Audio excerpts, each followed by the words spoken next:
Welcome, everybody. I'm Mark Roselle. I'm Dean of the Schar School of Policy and Government at George Mason University in Virginia in the United States. And this session is going to discuss the Republican side of the 2020 presidential election. It is going to examine President Trump's foreign policy worldview, his tactics, his bureaucratic advisors, and his overall trajectory. It will analyze debates within the Republican Party about U.S. priorities in the world, particularly congressional perspectives. It will reference foreign policy as a potential issue in the November general election, both with core supporters and swing voters weighing the incumbency effect. The president's approach toward trade, defense, and the Korean Peninsula all will be discussed. Finally, the session will consider the potential shape of a second-term Trump administration should the president win re-election. The presentation today is by my colleague, Colin Dueck. He is a professor in the Schar School of Policy and Government at George Mason University, and also a non-resident fellow at the American Enterprise Institute. He studies politics and international relations. He has written 4 books on American foreign and national security policies. Age of Iron on Conservative Nationalism, Oxford University Press last year. The Obama Doctrine, American Grand Strategy Today, Oxford 2015. Hard Line, the Republican Party and U.S. Foreign Policy Since World War II, Princeton University Press 2010. And Reluctant Crusaders, Power, Culture, and Change in American Grand Strategy, Princeton 2006. Professor Dueck has provided congressional testimony and published articles on these same subjects in numerous professional journals. And we have 2 discussants today. Bo Ram Kwan, PhD in political science from the University of North Carolina, Chapel Hill, is an associate research fellow at the Korea Institute for Defense Analyses. Since she joined the Center for Security and Strategy in 2013, she has worked on various projects that deal with Korea-US relations and national defense, including defense white paper reform, military balance in Northeast Asia, US rebalancing to Asia, North Korea's acquisition of foreign capital, and the crisis in Ukraine and its security implications. Her research areas include economic statecraft, US foreign policy, and international conflict resolution. Professor Song Hee Ha is an associate professor of political science at Sogong University. Before coming to Sogong University, he served as a dissertation fellow at the Public Policy Institute of California, a postdoctoral associate at the Institute for Social and Policy Studies at Yale University, and an assistant professor of political science at Brooklyn College, the City University of New York. He earned a bachelor's and master's degree in international relations from Seoul National University, as well as a master's and PhD in political science from the University of Georgia. So that is our panel for today, and we will begin with the formal presentation by Professor Colin Dueck. Professor Dueck, please. Thanks, Mark, and thanks to all of you for inviting me here. It's great to be here. So I'll talk for maybe 20 or 30 minutes on President Trump's foreign policy and the Republican Party. The rise of populist nationalism on the right has really been one of the most striking trends of our time, and observers fear a resurgence of the 1930s. Critics say the Trump administration is undermining rules-based liberal world order. But I think that the critics sometimes misunderstand the nature of American nationalism. At least that's what I argue in my book, Age of Iron, as well as the policy of the Trump administration. A certain kind of American nationalism is really the oldest democratic American foreign policy tradition in existence. And at its best, it has involved a kind of civic nationalism at home, which emphasizes classical liberal elements like the rule of law, individual freedom, and limited government. Now, in terms of its implications internationally, the founders of the United States emphasized freedom of action for the United States, as well as this civic religion. They believed the United States should maintain no entangling alliances, as Thomas Jefferson put it. Obviously, over a period of centuries, that changed, but those strains are still very powerful.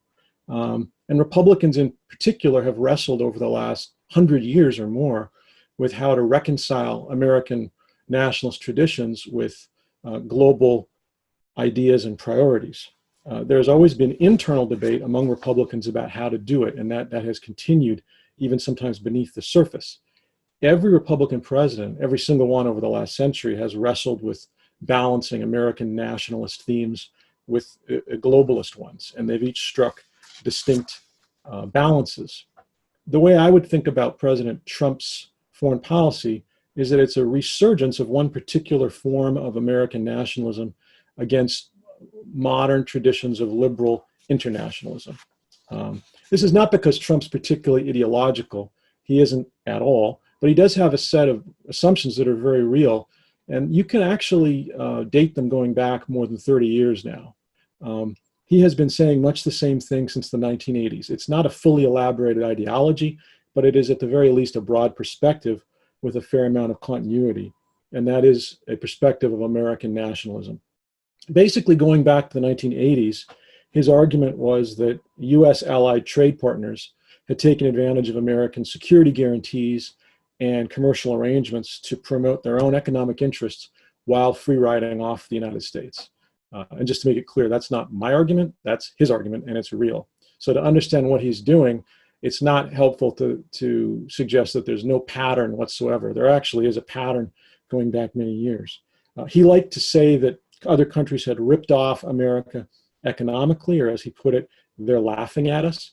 He tended to be fairly hawkish on military spending in favor of interventions that worked and against those that didn't.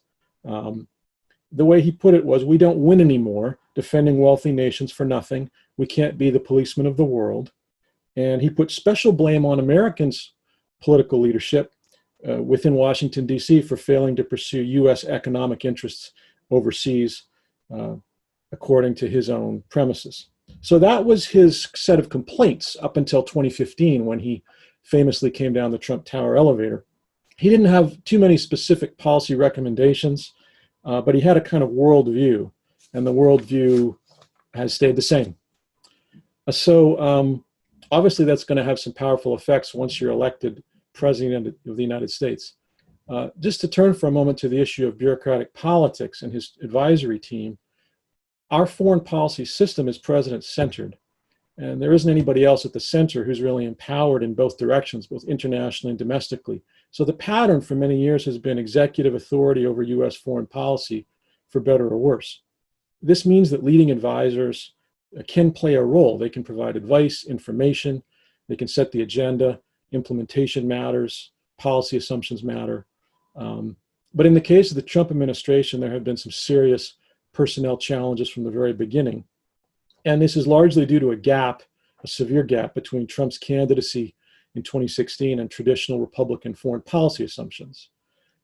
Those traditional assumptions tended to line up with the Bush 43 administration, its war in Iraq, free trade, the need for US alliances and democracy promotion overseas, and for an active foreign policy abroad. Many of those people aligned with the Never Trump movement in 2016 took themselves out of the running to serve in the administration. The incoming Trump team was therefore deeply suspicious of the entire Republican foreign policy tradition, which obviously is a very unusual situation. So Trump had to rely on those willing and able to serve. Some of them are very capable, but it's a problem. And so Trump administration cabinet members and political appointees still tend to veer closer to traditional Republican views on foreign policy. For example, the need for US alliances, like the one with South Korea, than does the president. But the pattern has been that the president continually cycles back to people willing to implement his distinct foreign policy agenda rather than their own. There's been a high turnover, and the resulting team today is more loyalist than it was 3 years ago. If you think about in 2017, Mattis, Tillerson, and McMaster, today you have Espers, Pompeo, and O'Brien. That makes a difference. So in bureaucratic politics, presidential advisors can nudge specific policies, and they sometimes do, but Trump's determined to assert control over his own team, especially since the impeachment process last winter. Trade policy, by the way, is separate from national security in a lot of ways, And there he has a team that is really quite responsive to his incoming assumptions, which are very distinct. So, is there a Trump doctrine? I would suggest that there is, as loose as it sometimes looks. And at the risk of sounding like a political scientist, I'll say that if you imagine a 2x2 grid, you could say that there are 4 separate types of pressure campaigns going on. Trump is trying to pressure US allies as well as adversaries, and he's trying to pressure them on economic issues as well as security ones. This is a little bit unusual. This is something that probably no other president would have done, Democrat or Republican, but Trump believes in leverage. He's been talking about it for decades. It worked for him in his real estate career and in other venues, and he believes in applying leverage internationally. So that's what he's doing. First of all, the pressure campaign against adversaries on security issues in cases like China, North Korea, Iran, ISIS, the Taliban. The Trump administration applies pressure in different ways, sometimes military, sometimes diplomatic, sometimes economic, to try to gain concessions on traditional security issues. That's probably the dimension that's the most like what any other Republican would have done, although it certainly has its own distinct Trumpish qualities. Then you have a second type of pressure campaign, which is against allies on security issues. And here, Trump aggressively demands increased defense spending from US allies, including, of course, European allies, particularly Germany, but also East Asian allies like South Korea and Japan. Now, this is not completely new. US presidents have often asked for increased defense spending from US allies, but I think that the sheer bluntness with which Donald Trump has done it is probably something new. So that's the second type of pressure campaign. The third type of pressure campaign involves pressure against adversaries on economic matters. Here you have China in particular, which has been singled out by the president himself, including before he became president, as a target for US pressure. And he's looking for concessions on trade, as well as on other economic matters. This was something of a revelation. The notion that Chinese foreign economic policy should be a top US foreign policy concern was actually not the case before Trump became president. I mean, I think it's fair to say if you look at Hillary Clinton's campaign or the other Republicans that were running, there were certainly complaints about some Chinese practices, but this was not going to be one of the top handful of priorities. This is something Trump did. He changed the conversation. It's now a priority. I doubt that we're going to go back to 2015 or 2014 on this issue, even though it could be handled differently. And then finally, pressuring allies on economic issues. Here, again, very distinct to Trump. He asks for allies such as Canada, Mexico, South Korea, Japan, European allies, and others to make concessions on trade issues. I think it's fair to say that this is very distinct to Trump and probably wouldn't have happened with a different president. He made it very clear that his form of American nationalism insists on increased concessions from US allies, not just adversaries, but allies on core commercial concerns. So that's another Trump pressure campaign. So those are your 4 types of campaigns that he's implementing, and there's a lot to be said about their different qualities. The one point I would just make is, in terms of the Trump doctrine, if there is such a thing, and how he operates in terms of his methods, you'll often hear analysts say that he's deliberately trying to tear apart the rules-based liberal world order. I'm a little bit skeptical of that. I doubt that he could tell you what it is. I don't think he's oriented to either tearing it down or building it up or preserving it one way or the other. It is simply not a reference point. He believes the US has been taken advantage of over the years economically by other countries, and he looks to show his supporters that he's doing something about it. So in some cases that goes against assumptions of liberal world order. In other cases, it doesn't. And I think what he does is he escalates and then de-escalates, which is characteristic for him, very suddenly, dramatically, and unpredictably. He's willing to pressure almost anybody, sometimes using unconventional methods, but he's also willing to negotiate with almost anybody. So he will go up and down the ladder of escalation very rapidly, very unpredictably, trying to assert what you might call escalation dominance in these different situations. That is something that unnerves a lot of people, obviously. It unnerves US allies. It unnerves a certain percentage of the American public and foreign policy experts in Washington, D.C.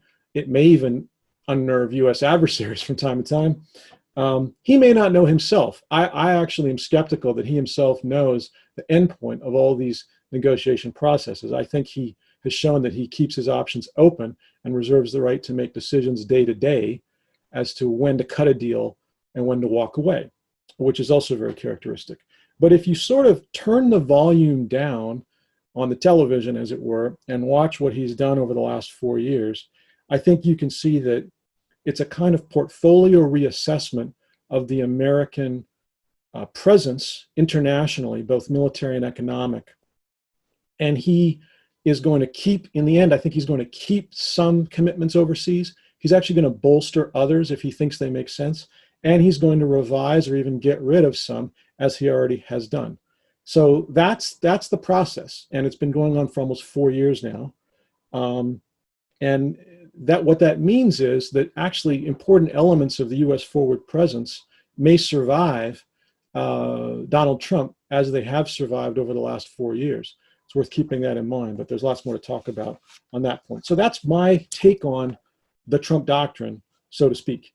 Now, just a few thoughts on public opinion and the Republican Party. The Trump presidency has produced a lot of analysis regarding the internal state of the Republican Party. Some of it, I think, is mistaken. This is a topic that I've studied for years. I think there are 6 myths, I would call them, that are out there about that subject. One is that Republican support at the level of voters for American activism overseas is dead. A second is that Republicans are now pro-Putin.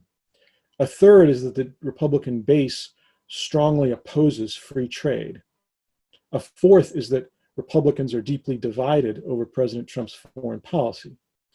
A fifth is that Trump's foreign policy views are completely unrepresentative of the median American voter. And the sixth is that Donald Trump has revolutionized Republican foreign policy opinion. What I found, to my surprise, over the last few years, looking at polls from institutes like Gallup, the Pew Center, the Chicago Council, was a much more nuanced picture.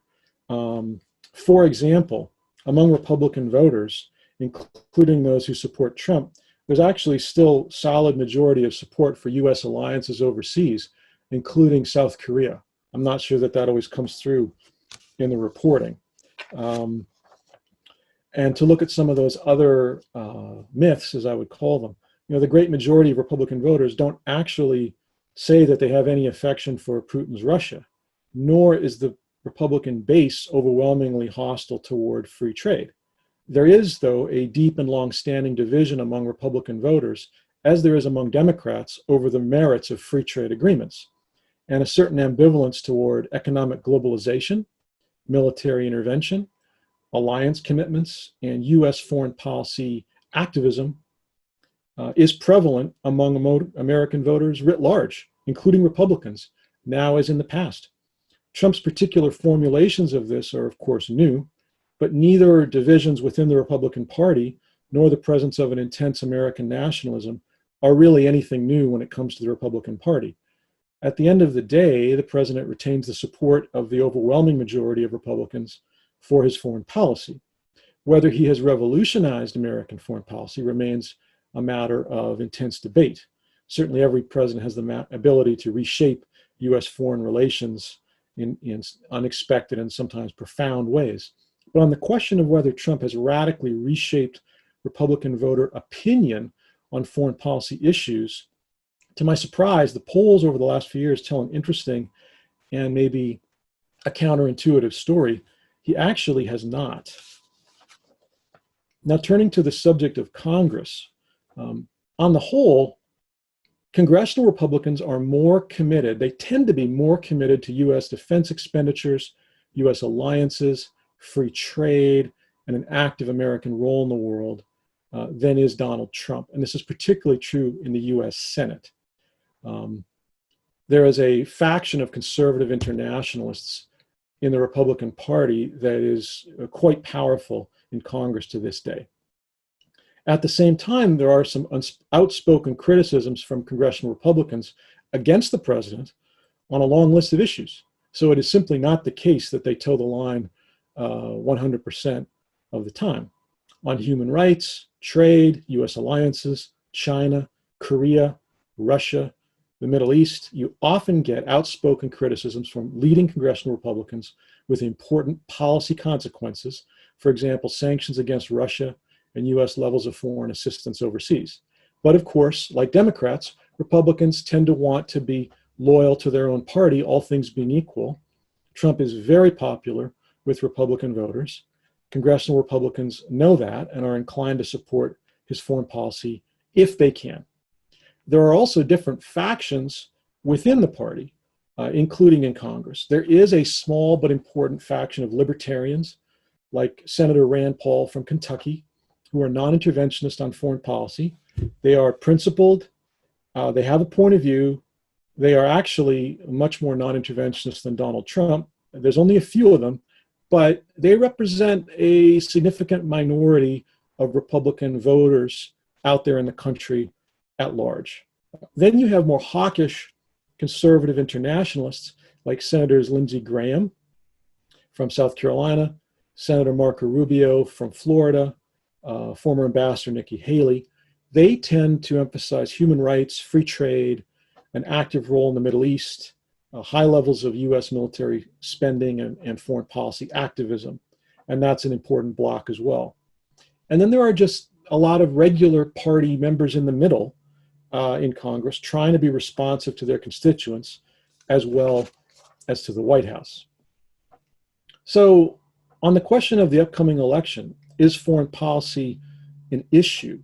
Of course, foreign policy is not normally a top vote-moving issue in American elections, but perceptions of presidential strength or weakness, competence or incompetence can help tilt electoral outcomes, especially when the country's at war.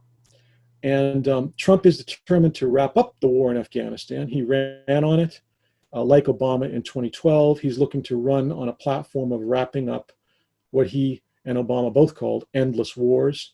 You'll notice that Joe Biden is not running in favor of endless wars, so that issue may end up being neutralized. Trump's foreign policy approval ratings are about the same as his overall approval ratings. In other words, they're not great, but they are not so low as to make his reelection impossible. They are highly polarized along party lines, and they're very stable. So the overwhelming majority of Democrats think Trump's foreign policy is absolutely terrible, and a solid majority of Republicans, on balance, support it. Most foreign policy experts in DC dislike it, but after all, foreign policy experts in DC don't have a lot of votes in an American presidential election. You might think that Joe Biden has the edge on this issue. I am not completely convinced of that. Donald Trump is the incumbent president of the United States, and incumbents tend to have an advantage on foreign policy, absent any large-scale military quagmire. And as I've said, he's getting out of the one obvious quagmire, which is Afghanistan. He is more of a known quality than in 2016, for better or worse. He has a record. And he actually has, in his own rough way, some sense of where the median swing voter's at on some of these issues, I think. He has a certain political sensitivity. He knows that the average American voter is a little bit gun-shy these days when it comes to new military interventions overseas, is a little bit skeptical of new multilateral free trade agreements, apparently, thinks that domestic nation building should be the priority as opposed to nation building overseas. So that's the populist in him, and it does sometimes help him politically. He has the ability to use foreign policy to lock down his own core supporters, who I would say are going to be willing to crawl over broken glass to vote for him this November. They are very enthusiastic to do so, while appealing to swing voters in some interesting ways, just as he did in 2016. And this is especially true if we think of foreign policy, as we should, as bundled up with transnational issues such as trade, counterterrorism, immigration, and national security. Those were issues where the exit polls showed he defeated Hillary Clinton in 2016, not on foreign policy, but on trade, immigration, terrorism, and defense spending. So keep open that possibility in November. We'll have to see what happens. One former British ambassador compared Donald Trump to the Terminator. In other words, saying you cannot completely count Donald Trump out. That ambassador is now gone, and Donald Trump is still here. So just on the subject specifically of Trump and the Korean Peninsula, and you know this better than I do, Trump has said a number of things off the cuff going back years that certainly grabbed the attention of close observers in Washington who follow U.S.-Korean relations. He mused, for example, that South Korea should defend itself by acquiring nuclear weapons. He said the same thing about Japan. He asked why the United States continues to have troops based in South Korea. He complained about those costs in a way that showed that he was, to put it generously, misinformed as to the details. And he tied all of this into basic complaints about allied burden sharing. He raised the possibility of diplomatic accommodation with North Korea, and this reflects his true feelings going back many years. The actual Trump administration policy has been more of a hybrid. Since 2017, it's been described as a maximum pressure campaign against North Korea, involving diplomatic, economic, and military pressure. That pressure and the level of tension was then ratcheted down, of course, with the Singapore summit of 2018. Trump has made it clear in the abstract that he does want a deal with North Korea, but his advisors tell him no such deal is on the table from the North on acceptable terms. So the negotiations drag on. For now, there is no deal, and a certain level of tension continues, although lower than it was 3 years ago. With regard to South Korea, as you probably have seen very recently, President Trump continues to complain, especially off the cuff, about the cost or the supposed cost of the U.S. military presence. But of course, the U.S. presence remains, as does the alliance. His advisors, for the most part, continue to make the case for that. On trade, Trump's incoming priorities led to a renegotiation of the U.S.-South Korean trade agreement. That was a clear example that he can point to of a renegotiated trade deal with a leading U.S. partner, along with NAFTA and potentially others. So to predict exactly what a second-term Trump policy would look like with regard to Korea is obviously difficult. The pressures for continuity are still strong, including from within the U.S. national security bureaucracy. But I would just say be prepared for the possibility of some really significant reassessments of the American military alliance posture on the Korean Peninsula, including a possible diplomatic agreement with the North if Donald Trump wins a second term. He's made his own instincts clear. He has broken with most U.S. foreign policy orthodoxies going back to the 1940s, and all options apparently are on the table. Presidents often find that in their second term, they're preoccupied with foreign policy events they never anticipated. In a way, this has already happened with Donald Trump in relation to the virus pandemic, but it could also involve major international military crises that nobody today quite anticipates. Still, I think the best guess is that President Trump will want to continue cycling back to core assumptions and commitments from early on. That means continual pressure on the issue of allied burden sharing, defense expenditures, and commercial arrangements. And it involves a continued hard line on China, even if often erratic, the possibility of diplomatic outreach to Russia, and a continued reassessment of international commitments, financial commitments, and alliance commitments dating back as far as the 1940s. By the way, I think defense spending may also be under pressure inside the United States for some obvious budgetary reasons, especially now that the debt is so massive in the wake of this coronavirus shutdown. So just a few thoughts on the future of Republican foreign policy post-Trump, if he loses or when he leaves the White House. I think as long as he's in the White House, most Republican voters will continue to support him. That's pretty clear. And this is also going to influence congressional Republicans. A more interesting question might be the future of Republican foreign policy after Trump. Just to mention very briefly 3 possibilities. One is that Republicans could go sort of a Rand Paul direction, much more non-interventionist, really cutting military spending and ending any concept of a war on terror once and for all.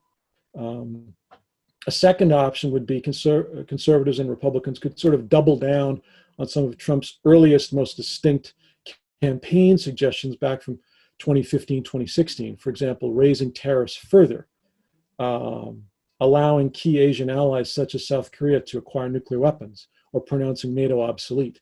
That would be an even more forceful kind of populist nationalist possibility. And then a third possibility would be returning to something like the priorities of the George W. Bush administration, including multilateral free trade agreements, pro-immigration reforms, regime change overseas, preventive military action against rogue states, and additional large-scale pro-democracy military interventions in the Muslim world. I think when you just look at those 3 options that I've mentioned, of course, it would be unwise to rule anything out given the surprises of recent years. But you'll notice just from the list how hard it is to imagine the strict implementation of any one of them under current circumstances. There are just massive domestic and international obstacles to any one of those 3. I personally think a more likely outcome, as even Donald Trump has discovered, is that future Republican leaders are going to have to strike balances between more purist versions of non-intervention, hardline unilateralism, and conservative internationalism. There is going to have to be coalition building, but the specific way in which this is done in terms of character, style, and substance is going to be up to future Republican leaders, just as it is largely up to President Trump right now. In particular, future Republican leaders are going to have to develop new ways of tackling US trade policy that recognizes existing frustrations with globalization and at the same time pushes back against China more effectively while preserving the benefits of international trade for the United States. Viewed over the long term, let's say by comparison with a couple of generations ago, there really has been a shift at the base of the Republican Party toward political populism, cultural conservatism, and white working class voters. Trump is actually not so much the cause of this trend as he is an effect. What he has done is to bring the policy preferences of newly empowered populist supporters into tension with more orthodox conservative views on key issues. For now, he retains the support of the vast majority of Republicans, whether traditionally conservative or populist. But because certain internal party differences over foreign policy, immigration, free trade, and domestic economic issues predate his candidacy and have now been brought into the open, I think these divisions will probably outlast him as well. This means the long-term future of Republican views on foreign policy is going to involve, as I say, striking effective and appropriate balances between different factions. Donald Trump has cracked existing orthodoxies and opened up previously latent foreign policy options. Yet his ability to do so indicates that he acts on structural forces bigger than he is and likely to persist. Or, to put it another way, whether in one form or another, American nationalism is here to stay. Thank you. Very good. Thank you, Professor Duick, for that presentation. I think that very nicely sets the stage for our discussion. So we're going to move now to the 2 discussants who are going to comment, and then the panelists can discuss among each other. We'll begin with Professor Bolram Kwan, please. Thank you for your insightful presentation. It was very compact. It had a lot of things inside, and it was very refreshing that you rarely mentioned COVID-19 while the media is sort of absorbed with it. I think I have 2 big questions that can be cut up into little parts. Most of it you've already talked about, but maybe I wanted to hear more details upon it. So my first question is about the Trump Doctrine and its life expectancy. So you talk about how Trump started off having lots of complaints, some clear realistic assumptions, But I'm not quite convinced that it's an actual doctrine. You talk about the 2x2 graph, and that makes a lot of sense. But what I'm more interested in what part of it will stick and why. So that part, if you can elaborate, that would be good. I think that can be cut up into 3 pieces. The first one would be how much of Trump's vision actually locks into the Republican conservative tradition. You've talked a little bit about that. The second part would be what are the limits of populism? I think the election this year will tell us what worked and what didn't. Like what elements of the doctrine or his assumptions will pass the test and what won't. And that's what I'm curious about. And this may be a little bit off path, but I'm also curious whether we can expect some kind of level of self-correction within the US, and will Joe Biden's victory be the answer? You may have some comments on that too. The third part of that, the big question was whether the Republican Party has become the party of Trump. You mentioned this a little bit. In my mind, theoretically, there are 2 types of Republicans. First is the Trump Republican, those who seek political survival. That makes a lot of sense. The second type of Republican would be the party Republicans, those who are more deeply invested in the conservative ideals, practices, and policies, traditions. And I think these are 2 very political concepts, but these groups exist. They coexist. Sometimes one looks a bit stronger than the other, so there's a bit of a balance of power going on. And what I'm interested in is what would make the power balance shift? What kind of events? What can we look for? We've been through a lot since 2017. We've seen the Kavanaugh hearings. We've seen the impeachment process. We've observed the death of George Floyd and the civil protests, and we've read the tell-all books by Bolton and his niece and whatsoever. And every time the media would say, "Is this the last straw?"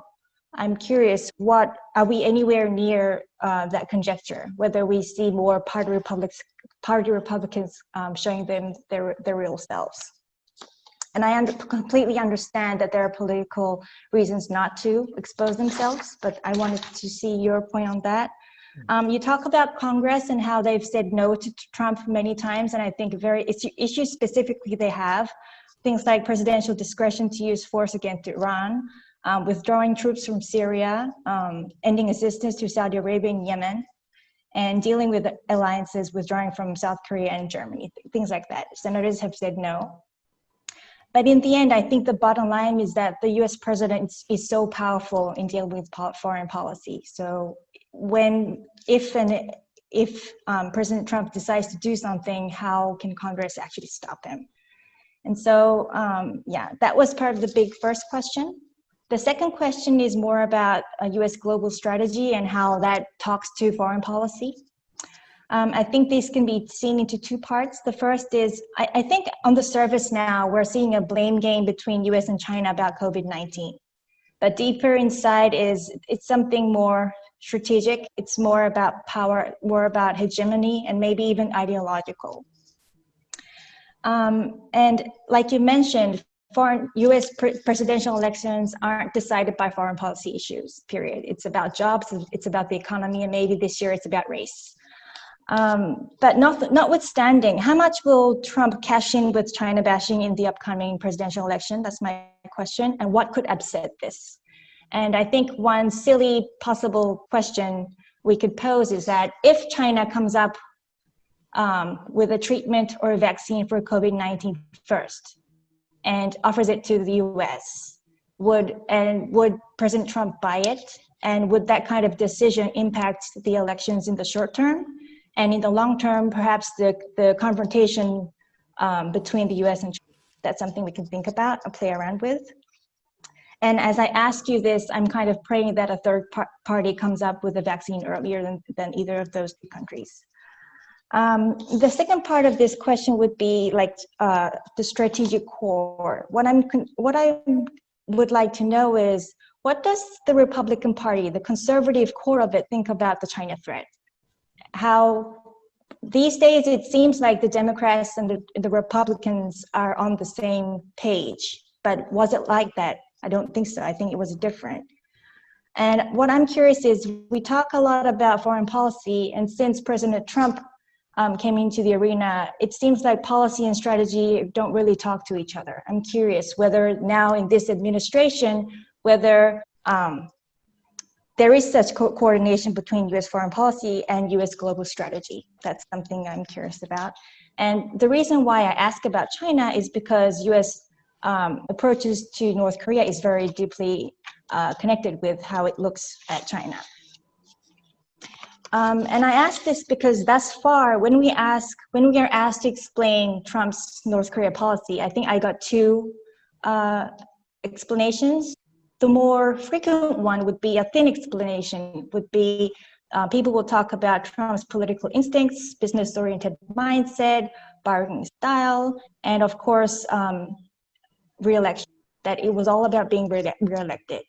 But to me, this kind of explanation is very thin and very shallow. And if this is true, then predicting the future is so difficult because it relies on this one single person. And if we could go one step further, perhaps what I'm curious to know about is, what about the party? Like, how much of this has the Republican Party taken in? How much of it has it absorbed? Not just politically, but in the core. That's my question. And in your book, you talk about 3 Republican factions. I'm curious to hear your views on how these factions would assess President Trump's North Korea policy. A more thick explanation, the one I think that is more compelling, would be something to do with the changing US strategy towards the Asia Pacific vis-a-vis rising or already risen China. That's what a lot of Korean scholars talk about these days. I think this kind of continuance offers room for planning and strategizing for us on our side. You talk about how escalation dominance has caused a lot of fear and confusion, and I think that's true. A lot of government officials, people like me, are very confused with the Trump administration. So I think this type of explanation is needed, not just foreign policy, but in terms of what America is thinking about the world. You talk about a lot of President Trump's personal priorities and how much of that would actually stick in the end. But I'd like to see your views on how that would actually stick more after Trump. That would be all. Thank you. Great. Yeah, terrific questions. I'll just tackle them. So first of all, on your first big question, the life expectancy of the Trump doctrine, I think that's something we're all wondering. I'll just tell you my own thoughts on that. I would say that some of it probably is going to stick. For example, he has, in some cases, asked questions or sort of opened the lid off the box in a way where you can't really put the lid back on. You know, once you start asking over and over, for example, has economic globalization helped working class Americans, whether they're Republican or Democrat? And if your answer to that is no, you are eventually going to change the way people think. He ran on that. He talks that way, continues to talk that way. That ultimately may have an impact on opinion as well. So he's both reflecting shifts in opinion, but he's also going back and maybe changing people's mind in the long term a little bit. This is something that's really big because the Republican Party has been a free trade party for decades. It became a free trade party under Eisenhower. It was a free trade party all the way through George W. Bush era. If anything, it's tended to be the progressive wing of the Democratic Party, organized labor, environmentalists, human rights activists who've been more skeptical. Now you have a Republican president and his core supporters actually agreeing with the left wing of the Democratic Party on this issue. That creates a completely different political dynamic. So I think it's possible that, just to take trade policy as one example, I think it's actually possible that outlasts Donald Trump, even if he loses this November. However, a great deal depends on leadership. So you're going to see, let's just say for the sake of argument that he loses, and he may not, but if he does, I think you're going to see a wide open debate among Republicans over foreign policy. It's going to be more wide open than we've seen in our lifetime, maybe since World War II. You're going to see every option out there on the table: isolationist, internationalist, nationalist, every idealist, realist, everything in between, because it is now understood that all questions are on the table, all options are on the table. As you suggest, the only way to test the political power of those different factions is to see who wins. I mean, there's no other way to put it. So you're going to have to see, first of all, whether he wins election this November, and then who wins the nomination in 2024. There are a variety of types of candidates that actually could win, I think. So we're going to have to see how that debate plays out, which factions become more or less important. There's nothing to say that the next candidate, 2024, needs to look exactly like Donald Trump. In fact, they won't look exactly like Donald Trump. But they may, on certain issues like trade, sound a little bit like Donald Trump. I think that's going to depend on those candidates and on whether they, first of all, what their beliefs are, what they think is a politically winning issue, and whether they can win on it. There is room for candidates, just as Trump did, to run and win on very specific foreign policy issues that are really not of great concern to most voters. It might be that they win for some other reason, and then they roll in a foreign policy issue. For example, most Republicans are not going to rebel against Trump regardless of, right now, regardless of his position on South or North Korea. So he actually has the freedom to do for the next few months what he likes when it comes to the Korean Peninsula. And I can pretty much tell you that most Republican voters in the country, this will not be a deal breaker for them. That gives him a lot of leeway. That was also true of Barack Obama, George W. Bush. It will be true of Joe Biden, and so on, precisely because U.S. Korea policy is not a top vote moving issue for most Democrats or for most Republicans. So I think the life expectancy of the Trump doctrine, I mean, the Trump doctrine, strictly speaking, will end when Donald Trump walks out of the White House. Then we're going to see something different on the Republican side. We're going to see, whenever that is, whether it's a year from now, 6 months from now, or whether it's 4 years from now, we're going to see, I think, a wide open debate of the kind that we haven't seen in a very long time. So your second big question had to do with U.S. grand strategy in the region. And again, I really agree with your key points. There is an underlying structural explanation for the coming competition with China. I mean, China and the United States are coming into a long-term competition. We should hope that it remains peaceful, but I think there are some very basic reasons for this that really have to do with factors that are bigger than Donald Trump. And it's probably going to continue under Joe Biden. It might be handled in a very different way. I'm sure it will be. But the criticism has often been made for years that the United States does not have a coherent grand strategy. And by the way, that criticism is true, and it continues to be true today. You'll notice that I never used the phrase coherent grand strategy in relation to Donald Trump. I don't personally think we've had a coherent grand strategy since the Cold War. I think the United States was on top of the world in the 1990s, but it has been dealing with a bewildering array of challenges, domestic and international. It hasn't had the same level of focus that it had during the Cold War. And it's, in retrospect, become a period of some frustration, reflecting on, military, diplomatic, and economic policies overseas that didn't turn out as planned. For example, the notion that China would be liberalized and democratized as it became wealthier. Well, of course, what we've seen is the opposite. So now we're seeing a shift in American opinion toward a hard line against China, even among many Democrats who otherwise can't stand Donald Trump. So that debate has shifted.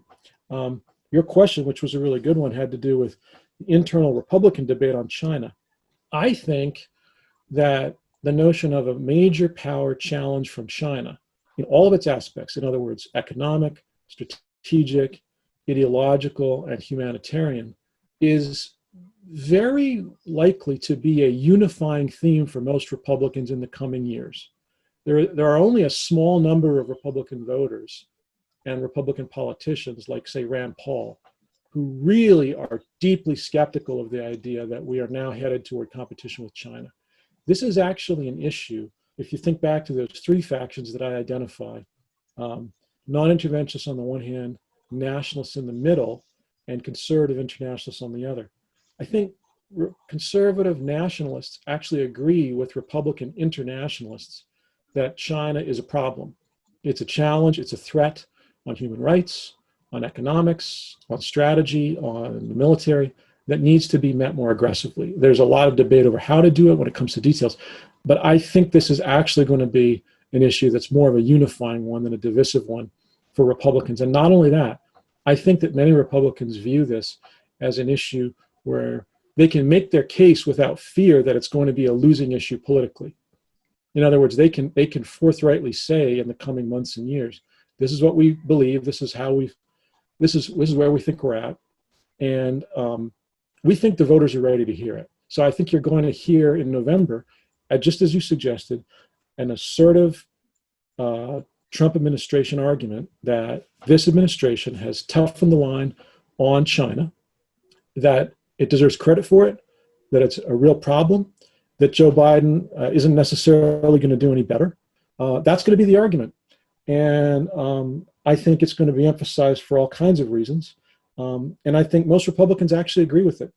So you're right to say that there are thin explanations as well as thick ones. The thick explanation is, of course, the basic structural shift that's leading the United States in a very long-term way toward a different approach toward the region.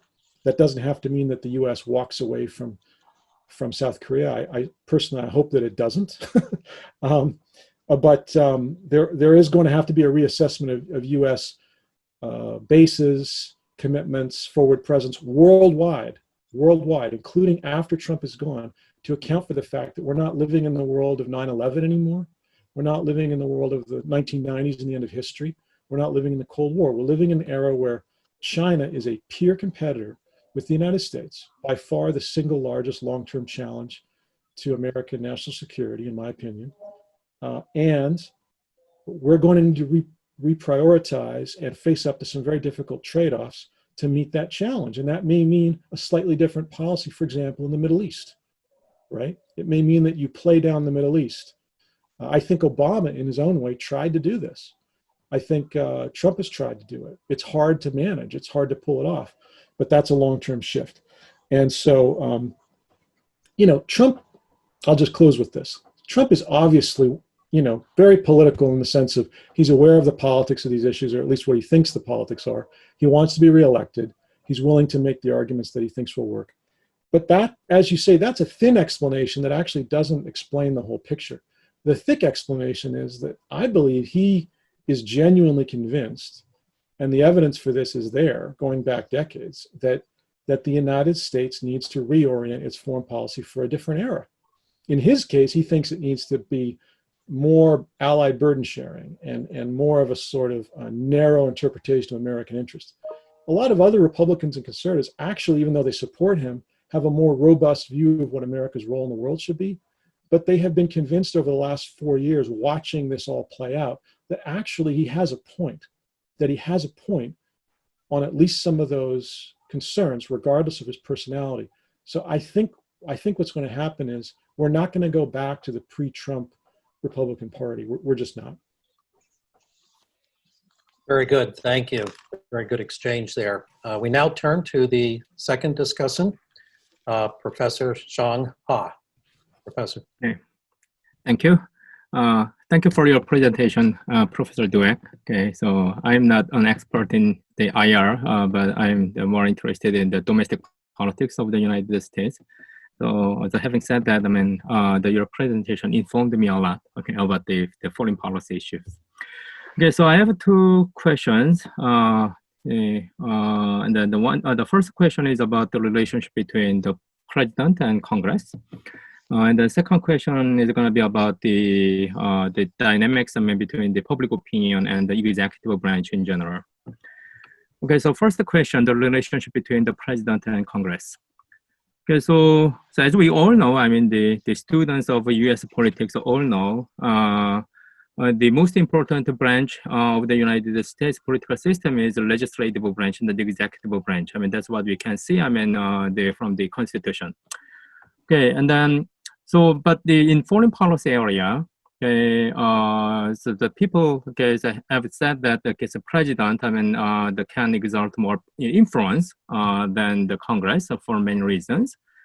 So that's why the scholars and pundits in the IR, okay, keep the focusing on the actions of a president rather than what is going on in Congress regarding foreign policy issues. That's my guess.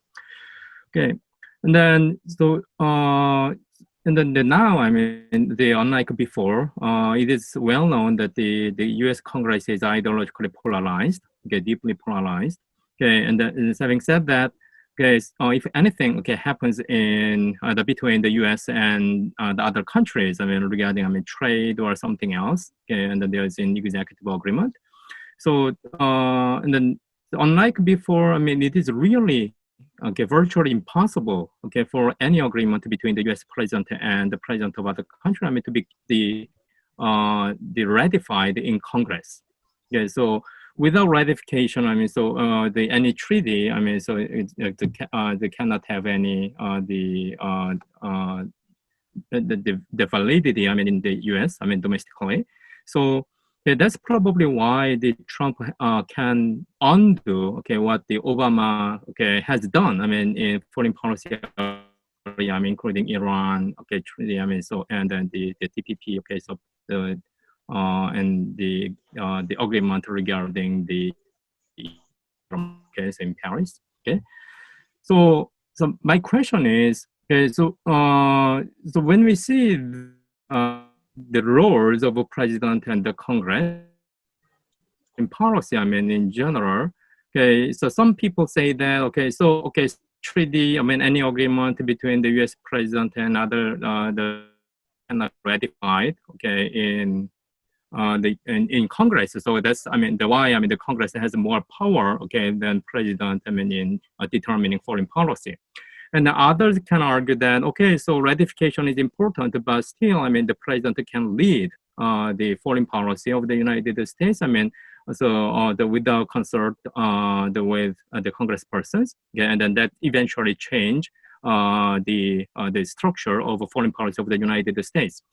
So again, so it's in polarized, ideologically polarized the era, in the United States. So I'm just curious, I mean, so which position is it's more convincing, I mean, and then which, so Congress versus president in determining the foreign policy, I mean, particularly related to the relationship between the Donald Trump and the current Congress, especially Senate, So that's my first question. And then the second question is, I was very interested in your explanation of 6 myths, regarding the foreign policy, under the Donald Trump presidency. And then there's a student of a public opinion. So, we are interested in the cause and consequence relationship. So public policy is there, and then the politicians is over there. And then the question is whether politicians incorporate public opinion to make policies, or politicians persuade, I mean, publics, to lead his or her policies, I mean, to persuade the publics to change their minds. And then to find out the definite answer, so just observing the cross-section of the public opinion is not enough. I mean, we have to observe the overtime change of public opinion. But I know, I mean, the Pew Research Center and then the Chicago Council, they do not provide the sufficient amount of the data point, I mean, to observe, I mean, overtime change efficiently. But the question is, under the Trump presidency, so is it safe to say that the Donald Trump incorporated public opinion, at least, I mean, his supporters, or Donald Trump has his own ideas and then try to persuade the publics to change their minds? So it's a cause and consequence relationship. So I'm asking this because, as you said, I mean, not all Americans, I mean, do not dislike free trade, the idea of free trade, and especially, I mean, a significant portion of Donald Trump's supporters actually they embrace the free trade idea. For example, in Nebraska and then the Dakota and then the Iowa, I mean, there are farmers, I mean, they earn money by selling their product, I mean, to China. But they voted for Trump. But unlike the voters in Rust Belt, I mean, the farmers, I mean, they have to keep, I mean, connection with China. So I mean, that said, so what Trump has to do is, so persuade them. So I'm harsh on China, on trade issues, but that does not necessarily harm your interest. That's one thing. Or Trump failed to persuade them, so they eventually, I mean, vote for another candidate, Joe Biden, in November. okay, that can, okay, so the change, I mean, eventually the ideas of okay, that may, I mean, the undermine the Trump doctrine, particularly regarding the trade issues. Okay, so the sum, okay, so my question is, so basically the Donald Trump can persuade the previous voters, I mean, who voted for him, okay, but okay, their interests are at odds with the Trump doctrine, particularly regarding the free trade, and then okay, so that kind of the relationship between the president and then the public opinion, that actually so makes me quite intriguing. Okay, so that's the two big questions I have now. Okay. Great. Yeah. Again, great questions. So first of all, your point about the president and Congress. You know, as you suggest, if you were just to read the Constitution, if an alien landed from the planet Mars and read the U.S. Constitution, that alien would probably think that, you know, U.S. foreign policy was made by Congress as much as by the president. But as you know, in reality, the way it's developed over generations is that it's really the president. So, for example, in terms of the declaration of war, the last formal declaration we had was during World War II.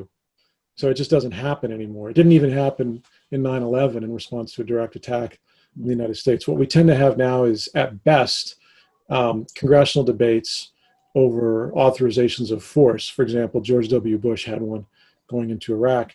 We also have sometimes just presidents act on their own authority as they see it. We've seen that many times. So the pattern has been that presidents take the lead and sort of try to convince others to follow them. But even when they don't necessarily persuade people, they just go ahead and do it. So whether or not it's trade, whether or not it's ratification, presidents more and more over the years have relied on executive orders, executive authority. I think Dean Mark Rosell has written about this exact issue, the expansion of presidential executive authority over the years. And that's not I'm not making this as a normative case, right? I'm not saying this is a good trend. I'm saying it is the trend, just as a matter of fact, as a description of the situation we're in. And that was true with Obama, and it was true with George W. Bush. I think we've seen with a series of presidents, if you have a strong-minded president who wants to implement a certain policy priority, let's say Obama's nuclear arms control agreement with Iran, or George W. Bush's invasion of Iraq, or Donald Trump's trade wars with US allies, you can do something that's controversial and have very little impact on changing anybody's mind and just go ahead and do it. And that's what these strong-minded individuals tend to do. And people like that tend to become president. We don't tend to elect presidents who aren't strong-minded. So those are the personalities we're dealing with these days. This means that in a lot of cases, you have controversies over should this be done in some way other than by executive order? Should there be a more formal constitutional process? And that's going to continue, by the way, under a President Joe Biden if he's elected. And you'll see lines flip on this, right? You'll see congressional Republicans reassert congressional prerogatives, and I imagine most congressional Democrats will support the president's authority if there is a President Biden. But my short answer to your question is, between the president and Congress, it is the president that leads, and Congress is secondary. And that's not a normative recommendation. It's just how it is, and I imagine that's probably that is probably how it will continue to be under future presidents as well in the near future, even though they might be, more tactful in the way they do it. All right, the second big question had to do with public opinion and executive opinion and foreign policy. Again, a great question. And in a similar way, what I would say is it is a two-way relationship. There is actually a surprising amount of literature on the relationship between public opinion and foreign policy that suggests that public opinion doesn't really move just because presidents say move. People don't jump just because presidents say jump at the level of the general public. It's events that change people's minds. So after 9/11, Americans are convinced that terrorism is a threat in a way they were not convinced a few days before. President Bush then acted on that.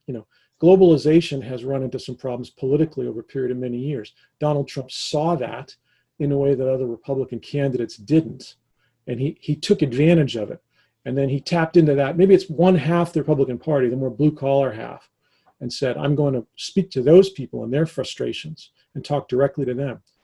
those of us who were Republican inside the Beltway didn't really see that coming. So he acted as a kind of political entrepreneur, identifying one chunk of the party that had really become more disaffected from patterns of economic globalization and free trade.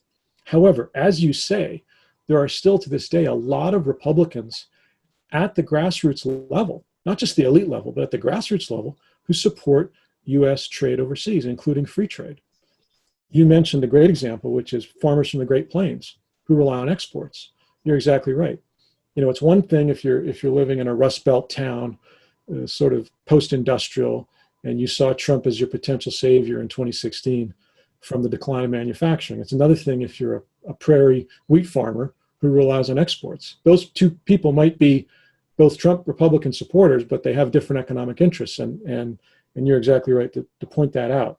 So for that reason, again, I think there's a distribution of opinion on these issues, but Trump actually hasn't changed the distribution very much. There's a wing of Republican opinion that is more pro-free trade.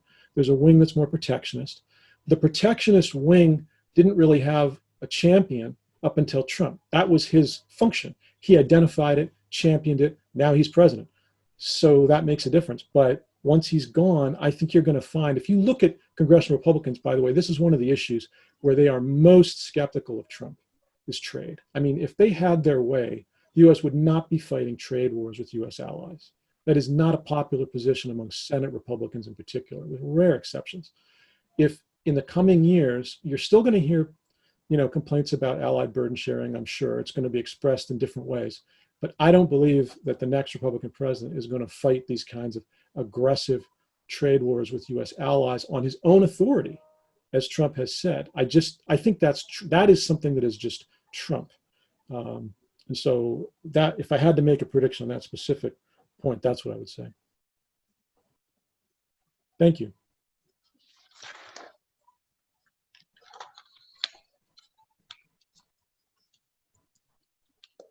Okay, I think at this point, we can have a discussion continuing on some of the topics that were raised in the questions, but also in the presentation. Is there any follow-up from the discussants at this point to some of what Professor Dueck had just presented? I have one quick question. Yeah, please. All right. So regarding my first question.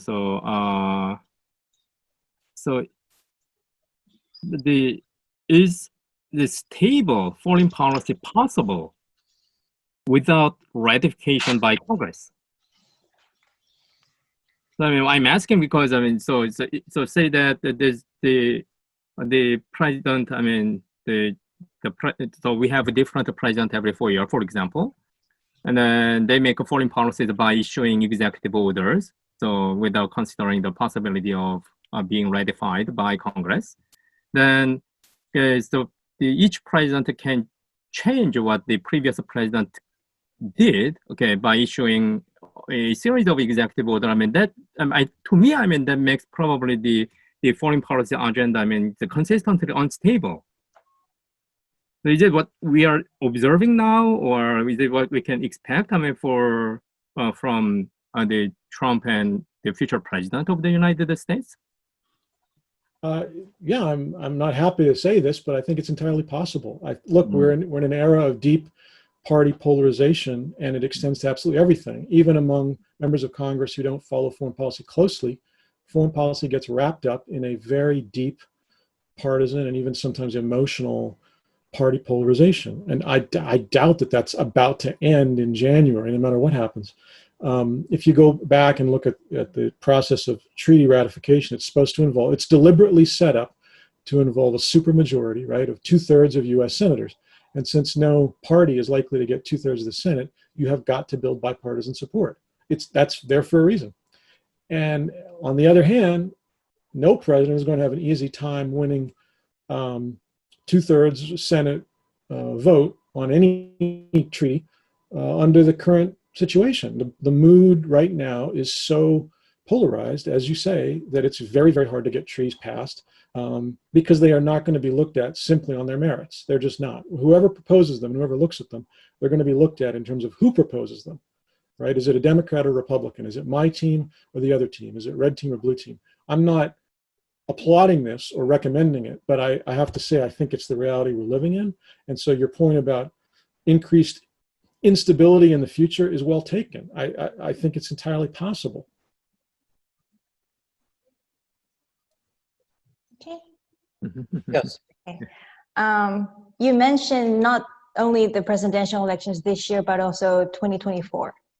And because you know more Republican congressmen and more Republicans in general, could you talk to us about some people to look out for in the future? Maybe some people younger that we don't know about. That's my first question. Second question is, so you mentioned that President Trump has a lot of leeway with the Korea question, North Korea question in the coming months, because it's not a vote, it's not a major issue in the American mind. And I agree with that. And given that he has this escalation dominance thing and he's unpredictable he has his reasons for, what kind of advice would you give to the Korean government?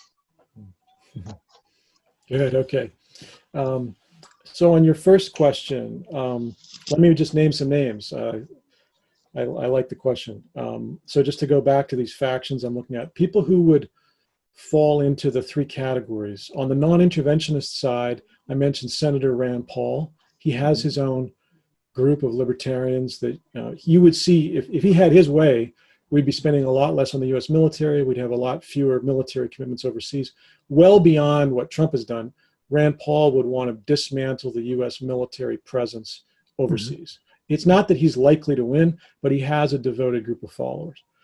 Another interesting possibility, by the way, of a very different type, and I would actually take this seriously. Again, it's not most likely, but it's possible. We're living in a populist era. There is a very popular Fox News host named Tucker Carlson, a young man who's a kind of populist non-interventionist. He is very vocal in making the case that the United States should be doing a lot less overseas. So that's not going to look exactly like Rand Paul, but it would look like sort of Trump squared in some ways, more Trump, right? Pushing that direction that Trump has already pushed. He's more of a non-interventionist as well. I'm talking about Tucker Carlson. So that's a possibility. He's getting some play, and nobody thought Trump could win, so I guess anything's possible. In the middle, you have the sort of hardline nationalists who have a pretty good feel for the average Republican conservative voter in the heartland in states like Arkansas. For example, Senator Tom Cotton, who is from Arkansas, very intelligent, kind of hardline on foreign policy, as well as on other issues like immigration. He has that sense for the fact that the average Republican voter these days would like to see a very tough-minded approach militarily toward terrorism and certain U.S. adversaries, but at the same time skeptical of overcommitting in a lot of other ways. So that's pretty close to where a lot of conservatives are at in states like Arkansas. I would also say somebody like Josh Hawley in the Senate from Missouri is kind of in that same space. And then what you tend to have at the elite level in the Republican Party is you do tend to have more of the conservative internationalists who are aware of what's happened over the last 2 years. They're aware that Trump speaks for a lot of people, but they're going to try to nudge things back in a little bit more of a conventional way in the direction of support for U.S. allies, support for free trade, support for an engaged international foreign policy. And that's a pretty long list. I would suggest former Ambassador Nikki Haley. I would mention House Representative Mike Gallagher from Wisconsin, a young guy who's very impressive. I would mention several senators, including certainly Lindsey Graham. I don't think he's going to be president, but he's obviously a leader of that group. Marco Rubio from Florida certainly is part of that group. And there are others. So, the names that are out there don't always match up, but I think you're going to see that in the foreign policy debate, that's sort of the range of agreement or disagreement. There's a lot of disagreement. And foreign policy is going to be a major debate point for Republicans moving forward. We're going to have just a wide open, no holds barred debate over where the party should go once Trump is gone. I think it's going to be very interesting to watch. By the way, I'll just mention, without saying too much about their foreign policy stance, but I think other candidates in 2024 on the Republican side that you might be interested to keep an eye on who really are serious possibilities. I guess you could say Vice President Mike Pence, who's more of a traditional conservative, who's very popular with evangelical Christians. Ted Cruz is always a factor. He's just sort of straight down the line conservative from Texas, who's probably more in that middle nationalist bloc with others like Hawley and Cotton. But it could be somebody we're not really thinking about. It could be somebody like an unknown governor, at the moment. That's often what happens, is that it ends up being somebody who kind of comes out of nowhere, as Donald Trump did. So it's possible that 4 years from now, Republicans may be in a mood for somebody who's kind of low key and quiet and, a competent executive at the state level. And you just see kind of a quiet shift in that direction. We'll see. So is there any hope for any of the more centrist conservative types? Do they have any constituency at all in the Republican Party? And I'm thinking of John Kasich or Governor Larry Hogan of Maryland. I think, given that John Kasich is speaking at the Democratic convention this year, and I understand he's going to be speaking in favor of Joe Biden, I doubt that's going to go over real well with the average Republican voter, and I doubt people will forget it in a short time. So that's going to be a problem. I think Larry Hogan sounds like just a very appealing personality. I mean, from what I hear, people love him. He's very popular in Maryland. He is, though, in that tradition. And again, this is not a normative statement, it's a descriptive one. He's in a certain tradition of a more moderate Northeastern Republican Party that frankly has long since passed away. I mean, that used to be the dominant faction of the Republican Party in the 40s and 50s. They were the ones that got to nominate Wendell Willkie and Thomas Dewey and Dwight Eisenhower. And then you had in the 60s a more hardline conservative in Barry Goldwater win the nomination, and eventually Ronald Reagan and George W. Bush. So it's a long time since we've seen the sort of Nelson Rockefeller wing of the party in a dominant position. And I don't mean this as any insult to Governor Hogan, but I mean, he does kind of come across in some ways in that tradition. And regardless of his appealing personality, I'm not sure if that's the direction where the Republican Party's headed. And I would say even more so, somebody like a William Weld. I mean, that was basically what William Weld was trying to do in the primaries, was run to compete with Donald Trump. And if you watched this, you'll have seen that he went nowhere. He went absolutely nowhere. He had no support, not even in northeastern states. In the end, Trump won the primaries nationwide. So this is a long-term shift within the Republican Party in a more populist, conservative, hardline, anti-establishment direction. And people who don't at least have some respect for it are not going to win the voters' respect. One other point, Colin, I want to point out, and there's a lot of talk about if Trump loses, what does the post-Trump Republican Party look like? And I just want to throw a wild idea out there that there isn't a post-Trump Republican Party, because he continues to hold his rallies. Mm-hmm. He continues to mobilize people. He continues to make endorsements in Republican primaries, right? That he keeps a populist movement going outside of the White House. He loves doing those rallies. He loves the feeling he gets from the affirmation from the crowd and the excitement and the feeling that he's the leader of a mass movement. So is there a possibility that there is a continuing Trump Republican Party post-Trump presidency?